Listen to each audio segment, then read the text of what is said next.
அனைவருக்கும் வணக்கம். நீங்கள் நம்ம சேனலில் அக்டோபர் 13ஆம் தேதிக்கான நடப்புகள் தான் பார்க்க போகிறோம். வாங்க பார்க்கலாம். முதல் செய்தியை பாருங்கள். ஓவிய அஞ்சல் அட்டை வெளியீடு. தமிழ்நாட்டின் வண்ணங்கள் என்ற கருப்பொருளில் படங்களுடன் கூடிய சிறப்பு அஞ்சல் அட்டை அஞ்சல் துறை வெளியிட்டுள்ளது. அஞ்சல் அட்டையில் தமிழகத்தில் வளமான பாரம்பரியம் மற்றும் இயற்கை அழகை கண்முன்னே கொண்டு வரும் வகையில் ஓவியங்கள் வரையப்பட்டுள்ளன. இப்போ அஞ்சல் துறை வெளியிட்டிருக்க அஞ்சல் அட்டை அப்படி பார்த்திங்கன்னா தமிழ்நாட்டின் வண்ணங்கள் அப்படின்ற கருப்பொருள் வெளியிட்டிருக்கு. அடுத்து பார்த்திங்கன்னா குறள். ஆக்கம் அதிர்வினாய் செல்லும் அசைவிலா ஊக்கம் உடையான் நுழை. சோர்வு இல்லாது ஊக்கம் உடையவனிடத்தில் ஆக்கமானது தானே அவன் உள்ள இடத்திற்கு வழிகேட்டு கொண்டு போய் சேரும். அதிகாரம் பார்த்தீங்கன்னா ஊக்கமுடைமை. குறள் எண் 594. அடுத்தது போதையில்லா சமுதாயமே இலக்கு அப்படின்ற கட்டுரையில் முக்கியமான கண்டென்ட்டை பார்ப்போம். தேசிய குற்றப்பதிவு ஆவண காப்பகம் ஒரு அறிக்கை வெளியிட்டிருக்கு. அதில் இந்தியாவில் பஞ்சாப், உத்தரப்பிரதேசம், ஹரியானா மற்றும் தில்லி போன்ற மாநிலங்கள் போதைப் பொருட்கள் தொடர்பான குற்றங்கள் அதிகமாக பதிவாகிறது அப்படின்னு சொல்கிறாங்க. அடுத்ததாக ஆப்ரேஷன் கஞ்சா வேட்டை அப்படின்ற சிறப்பு நடவடிக்கைகளில் கைது செய்யப்பட்டவர்களில் பலரும் 15 வயதினர் என்பது பெரும் துயரச் செய்தியாகும். ஆப்ரேஷன் கஞ்சா வேட்டை பார்த்திங்கன்னா தமிழ்நாடு காவல்துறை இந்த போதைப் பொருளை ஒழிக்கிறதுக்காக தொடங்கப்பட்ட ஒரு நடவடிக்கை. அடுத்த பாருங்கள், ஆப்ரேஷன் ப்ளூ ஸ்டார் நடவடிக்கை ஒரு தவறு அப்படின்னு சிதம்பரம் சொல்லியிருக்காரு. இதில் முக்கியமான கண்டனை பார்ப்போம். பொற்கோயில், அமிர்தசரஸ் பொற்கோயில் இருக்குல்ல, பொற்கோயிலில் பதுங்கியிருந்த காலிஸ்தான் பயங்கரவாதிகளை வெளியேற்றும் நோக்கில் எடுக்கப்பட்ட ஆப்ரேஷன் ப்ளூ ஸ்டார் நடவடிக்கை ஒரு தவறு அப்படின்னு ஒரு சுட்டிக்காட்டிருக்காரு. என்னென்னா, பஞ்சாப் மாநிலம் அமிர்தசரஸ் நகரில் உள்ள பொற்கோயிலில் பதுங்கியிருந்த ஜர்னைல் சிங், பிந்திரன் வாலே மற்றும் காலிஸ்தான் பயங்கரவாதிகளை வெளியேற்ற அனைவரையும் கைது செய்வதற்காக கடந்த 1984ஆம் ஆண்டு ஜூன் 1 முதல் 10 வரை ஆப்ரேஷன் ப்ளூ ஸ்டார் நடவடிக்கை இராணுவம் எடுத்தது. ஆப்ரேஷன் ப்ளூ ஸ்டார் எதுக்கு அப்படின்னா, அமிர்தசரஸ் பொற்கோயில் இருக்க அந்த பயங்கரவாதிகள் வெளியேற்றதுக்கான நடவடிக்கை தான் 1984 ஜூன் 1 முதல் ஜூன் 10 வரைக்கும் இது நடந்துச்சு. இதை தான் ஒரு தவறு அப்படின்னு சுட்டி காட்டியிருக்காரு. அடுத்த பாருங்கள், அந்த நடவடிக்கை எடுக்கப்பட்டு சில ஆண்டுகள் கழித்து பொற்கோயிலில் பதுங்கியிருந்த பயங்கரவாதிகளை வெளியேற்ற ஆப்ரேஷன் பிளாக் தண்டர் என்ற சரியான நடவடிக்கை நமது இராணுவம் எடுத்தது. ஆப்ரேஷன் பிளாக் தண்டர் நடவடிக்கை பார்த்திங்கன்னா இராணுவம் அங்கேருந்து திரும்ப அங்கே தங்கியிருந்த பயங்கரவாதி வெளியேற்றதுக்கான எடுக்கப்பட்ட ஒரு நடவடிக்கை தான். அந்த நடவடிக்கை பார்த்திங்கன்னா 1986 முதல் 88 வரை எடுக்கப்பட்டது. அப்போது இதில் 2 நடவடிக்கை எடுத்திருக்காங்க. ஒன்று ஆப்ரேஷன் ப்ளூ ஸ்டார் 1984 ஜூன் 1லேருந்து ஜூன் 10 வரைக்கும். இன்னொன்று ஆப்ரேஷன் பிளாக் தண்டர், இதுவும் இந்தியன் ஆர்மி தான் எடுத்திருக்காங்க 1986லேருந்து 88 வரைக்கும். அடுத்ததாக பிஎஸ்எஃப் விமானப்பிரிவில் முதல் பெண் விமான பொறியாளர் நியமனம். எல்லை பாதுகாப்பு படை, அதுதான் பிஎஸ்எஃப்னு சொல்கிறாங்க, பார்டர் செக்யூரிட்டி ஃபோர்ஸ் விமானப்பிரிவில் 50 ஆண்டுகளில் முதல் பெண் விமான பொறியாளராக பவானா சௌதரி என்ற அதிகாரி நியமிக்கப்பட்டுள்ளார். பயிற்சியை நிறைவு செய்த பவானா சௌதரி உட்பட 5 அதிகாரிகளுக்கு பிஎஸ்எஃப் தலைவர் தல்ஜித் சிங் சௌதரி அண்மையில் பதக்கங்களை வழங்கினார். டிசம்பர் 1965 உருவாக்கப்பட்ட பிஎஸ்எஃப் படைப்பிரிவு சுமார் 3 லட்சம் பணியாளர்களை கொண்டுள்ளது. இது பாகிஸ்தான் மற்றும் வங்கதேசத்துடனான இந்தியாவின் எல்லைகளை பாதுகாப்பதுடன் உள்நாட்டு பாதுகாப்புக்கும் உதவுகிறது. அப்போ பிஎஸ்எஃப் எப்போ ஆரம்பிச்சிருக்காங்கன்னா 1965, சரியா? வங்கதேசம் மற்றும் பாகிஸ்தானுக்கு எதிராக எல்லையை பாதுகாப்பு தான் உள்நாட்டு முக்கிய நோக்கம். யார் முதல் பெண் விமான பொறியாளராக நியமிச்சிருக்காங்க அப்படின்னா பகவானா சௌதரி தான் முதல் பெண் பிஎஸ்எஃப் விமான பொறியாளர். அடுத்த தற்காலிக நீதிபதிகள் நியமனம். என்னென்னா, அதிக எண்ணிக்கையில் நிலுவில் உள்ள வழக்குகளை விரைந்து கையாள உதவுவதற்கு ஓய்வு பெற்ற நீதிபதிகளை உயர்நீதிமன்றங்களில் தற்காலிக நீதிபதிகளாக நியமித்துக் கொள்ள அரசமைப்பு சட்டத்தின் பிரிவு 224A அனுமதிக்கிறது. அப்போது ஆர்டிகல் 224A என்ன சொல்லுதுன்னா, ஓய்வு பெற்ற நீதிபதியை பார்த்திங்கன்னா உயர்நீதிமன்றத்தினுடைய தற்காலிக நீதிபதிகளாக நியமித்துக் கொள்கிற பிரிவு தான் ஆர்டிகல் 224A. இந்த விதியின் கீழ் தற்காலிக நீதிபதிகளை நியமித்துக் கொள்ள அனுமதித்து உச்சநீதிமன்றம் உத்தரவிட்டது. தற்காலிக நீதிபதிகள் நியமனம் என்பது அனுமதிக்கப்பட்ட மொத்த நீதிபதி பணியிடங்களில் 10% மிகக்கூடாது என்று அந்த உத்தரவில் உச்சநீதிமன்றம் குறிப்பிடத்தக்கது. அப்போது இந்த தற்காலிக நீதிபதி நியமனத்தில் பார்த்திங்கன்னா 10% மேலே, அதாவது மொத்த நீதிபதியோடைய 10% மேலே அதிகரிக்கக்கூடாது. இப்போ உதாரணத்துக்கு பார்த்திங்கன்னா சென்னையோட ஹைகோர்ட்டில் பார்த்திங்கன்னா நீதிபதியோட எண்ணிக்கை 75. அப்போது 10%னா கிட்டத்தட்ட ஒரு 8 பேர் வரைக்கும் நியமிச்சுக்கலாம், சரிங்களா? அதுக்கு மேலே நியமிக்க முடியாது. ஸோ அவ்வளோதான் தினமணியில் இருக்க முக்கியமான இம்பார்ட்டன்ட் நியூஸு. அடுத்து நம்ம ஹிந்து தமிழுக்கு போகலாம். 20 நாடு தலைவர்கள் பங்கேற்பு. எகிப்தில் இன்று காசா உச்சி மாநாடு. பிரதமர் மோடிக்கு ட்ரம்ப் அழைப்பு விடுத்திருக்காரு. என்னென்னா, அந்த காசா இஸ்ரேலுக்கும் ஹமாஸ் படையினருக்கும் நடக்குதில்ல அந்த போர். அதுதான் இஸ்ரேலில் கடந்த 2023ஆம் ஆண்டு அக்டோபர் 7ஆம் தேதி நடைபெற்ற ஒரு இசை நிகழ்ச்சியில் ஹமாஸ் குழுவினர் திடீரென புகுந்து தாக்குதல் நடத்திருக்காங்க.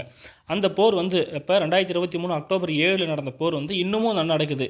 அதுக்காக தான் வந்து ஒரு உச்சி மாநாடு வந்து ஏற்பாடு பண்ணி அதில் வந்து இந்த போருக்கு வந்து தீர்வு காணணும் அப்படின்றதுக்காக இந்த மீட்டிங் வந்து அரேஞ்ச் பண்ணியிருக்காங்க. ஜஸ்ட் தெரிஞ்சுக்கோ. அடுத்ததாக ஆற்காடு நவாப்பால் சேப்பாக்கம் அரண்மனை 1768 கட்டப்பட்டது. யார் கட்டியிருக்காங்கன்னா சேப்பாக்கம் ஸ்டேடியம், சேப்பாக்கம் அரண்மனை 1768 ஆற்காடு நவாப். இந்தியாவின் இந்தோ சாராசனிக் கட்டிடக்கலைக்கு இது சிறந்த உதாரணம். இந்த அரண்மனை புனரமைக்கப்பட்டு பசுமை தீர்ப்பாயம் உள்ளிட்ட அரசு அலுவலகங்களாக மாற்றப்பட்டுள்ளது.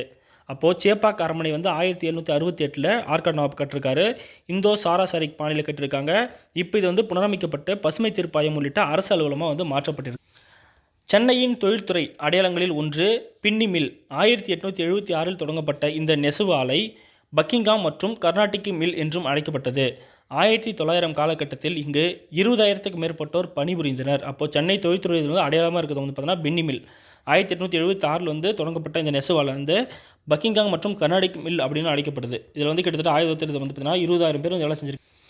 அடுத்தா இசை அரங்குகளில் தமிழ் பாடல்களே அதிகம் இடம்பெற வேண்டும் என்ற நோக்கில் ராஜா சர் அண்ணாமலை செட்டியார் தமிழிசை சங்கத்தை 1943 சென்னையில் தோற்றுவித்தார். இச்சங்கம் இசைக்கலைஞர்களுக்கு இசை பேரனர் விருதை வழங்குகிறது. அப்போது தமிழிசை சங்கம் யார் அமைச்சாங்கன்னா ராஜா அண்ணாமலை செட்டியார் 1943 தான் வந்து அமைச்சிருக்காரு.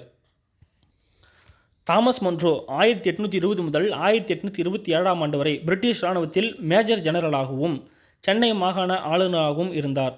இவரது நினைவாக மன்ரோவின் குதிரையேற்ற சிலை 1839ஆம் ஆண்டு சென்னை தீவுத்திடல் அடியில் நிறுவப்பட்டது. அப்போ தாமஸ் மன்றோ 1820 27 வரைக்கும் பிரிட்டிஷ் இராணுவத்தில் மேஜர் ஜெனரலாகவும் சென்னை மாகாண ஆளுநராகவும் இருந்திருக்காரு. அவர் நினைவாக மன்றனுடைய குதிரையேற்ற சிலை 1839ஆம் ஆண்டு சென்னை தீவுத்திடலில் வந்து திறக்கப்பட்டது. அடுத்து இந்தியாவின் முதல் உயிரியல் பூங்கா 1855ஆம் ஆண்டு சென்னை மூர் மார்க்கெட்டில் அமைக்கப்பட்டது. அப்போ இந்தியாவின் முதல் உயிரியல் பூங்கா எங்கே அமைக்கப்பட்டதுன்னா சென்னை மூர் மார்க்கெட்டு 1855. பின்னர் விலங்குகள் இயற்கையான சூழலில் வாழ ஏதுவாக உயிரியல் பூங்கா வண்டலூருக்கு மாற்றப்பட்டது. அப்போது எங்கள் சென்னை மூர் மார்க்கெட்டிலிருந்து இயற்கையான சூழலுக்கு போகணுன்றதுக்காக வண்டலூருக்கு மாற்றப்பட்டிருக்காங்க. இதை 1985 ஜூலை 24 அப்போதைய முதல்வர் எம்ஜிஆர் திறந்து வைத்தார். அப்போ வண்டலூர் பூங்கா எப்போ ஓப்பன் பண்ணாங்கன்னா 1985 ஜூலை மாதம் 24ஆம் தேதி. அடுத்து இந்த கலிங்கா விருதுன்னு ஒரு விருது.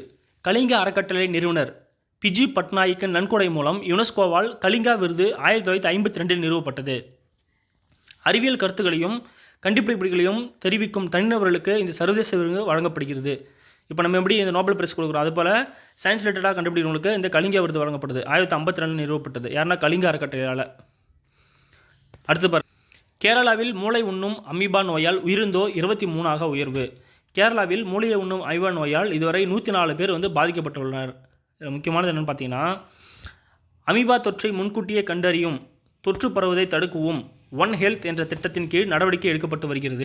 இந்த ஒன் ஹெல்த் அப்படின்னா ஒரே ஆரோக்கியம் அப்படின்ற சொல் பார்த்தீங்கன்னா 1966 முதல் பயன்படுத்தப்பட்டு வருகிறது. ஆனால் உலக சுகாதார அமைப்பு வேர்ல்டு ஹெல்த் ஆர்கனைசேஷன் ஜூலை மாதம் 2021 அதன் ஒரு சுகாதார முன்முயற்சி குழு வந்து நிறுவியது. இதன் அடிப்படையில் இந்தியாவில் பார்த்திங்கன்னா அக்டோபர் மாதம் 2021 அன்று இந்த ஒன் ஹெல்த் அப்படின்ற ஸ்கீம் வந்து நடைமுறைப்படுத்தப்பட்டது. அப்போது ஒன் ஹெல்த் ஸ்கீம் எப்போ 2021. அடுத்த பாருங்கள், இந்திய பொருளாதாரம் சர்வதேச பிரச்சனைகளை சமாளித்து வளர்ந்து வருகிறது. இதன் மூலம் உலக அளவிலான ஜிடிபி வளர்ச்சியில் இந்தியா 20% பங்கு வகிக்கும் அப்படின்னு முன்னாள் ஆர்பிஐயோட கவர்னர் சக்திகாந்த தாஸும் இந்நாள் பிரதமருடைய செயலாளரும் வந்து சொல்கிறார். அடுத்ததாக எத்தனால் கலந்த பெட்ரோல் விவசாயத்துக்கு சாதகமா? என்னென்னா எத்தனால் கலந்த பெட்ரோல் தற்போது வாகன ஓட்டிகளிடம் பேசும் பொருளாக மாறியுள்ளது. காரணம், வாகன ஓட்டிகள் பலரும் E20 எனப்படும் 20% எத்தனால் கலந்த பெட்ரோலை நிரப்புவதால் வாகனங்களில் பிரச்சனை ஏற்படுவதாகவும் மைலேஜ் குறைவதாகவும் புகார் கூறி வருகின்றனர். அதிலும் 2023ஆம் ஆண்டுக்கு முன்பு தயாரிக்கப்பட்ட வாகனங்கள் அனைத்தும் முழுதாக 20% எத்தனால் கலப்பு பெட்ரோலில் இயங்கக்கூடிய திறன் பெற்றவை அல்ல.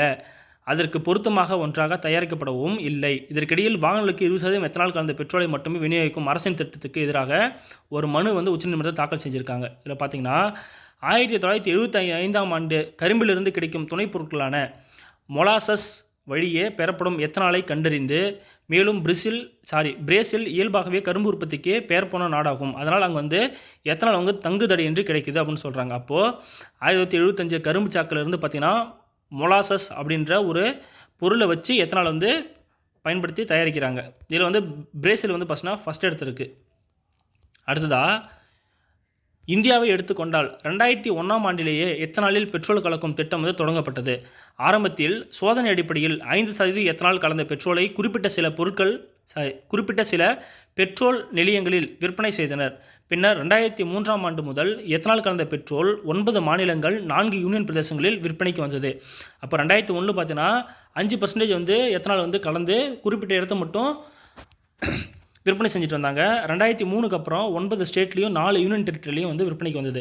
படிப்படியாக பிற மாநிலங்களுக்கும் விரிவாக்கம் செய்யப்பட்டு 2018ஆம் ஆண்டு தேசிய உயிரி எரிபொருள் கொள்கை மற்றும் 2022இல் மேற்கொள்ளப்பட்ட திருத்தங்களின்படி, அப்போ தேசிய உயிரி எரிபொருள் கொள்கை வந்து 2018, திருத்தம் வந்து பார்த்தீங்கன்னா 2022. அதன்படி 2030ஆம் ஆண்டுக்குள் 20% எத்தனால் கலந்த பெட்ரோல் விற்பனை செய்ய இலக்கு நிர்ணயிக்கப்பட்டது.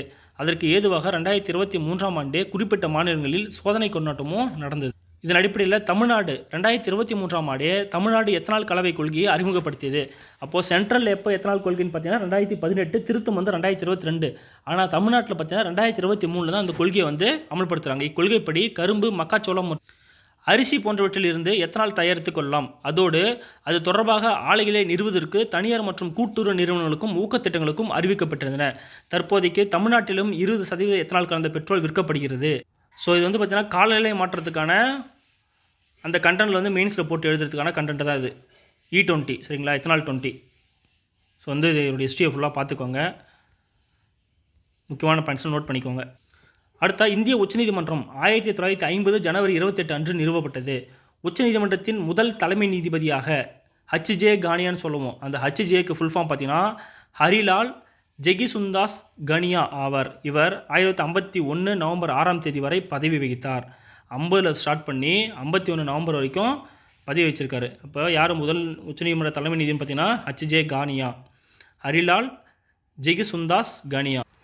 அடுத்த பாருங்கள், பொதுநல வழக்குகள் போகும் பாதை. இது முக்கியமாக பார்த்தோன்னா, நாட்டில் அவசர நிலை காலகட்டம் முடிவுக்கு வந்த பின்னர் 1970களில் இந்திய உச்சநீதிமன்றம் எளிய மக்கள் நல்வாழ்வுக்கான பல முக்கிய தீர்ப்புகளை வழங்கியது. குறிப்பாக பொதுநல வழக்காடுதல் என்னும் சட்டவியல் தத்துவத்தை நீதிபதி VR கிருஷ்ணய்யர் அறிமுகப்படுத்தினார். அப்போ அந்த பொதுநல வழக்காடுதல் அப்படி தத்துவத்தை யார் அறிமுகப்படுத்திருக்காருன்னா நீதிபதி VR கிருஷ்ணய்யர் தான் அறிமுகப்படுத்தியிருக்காரு.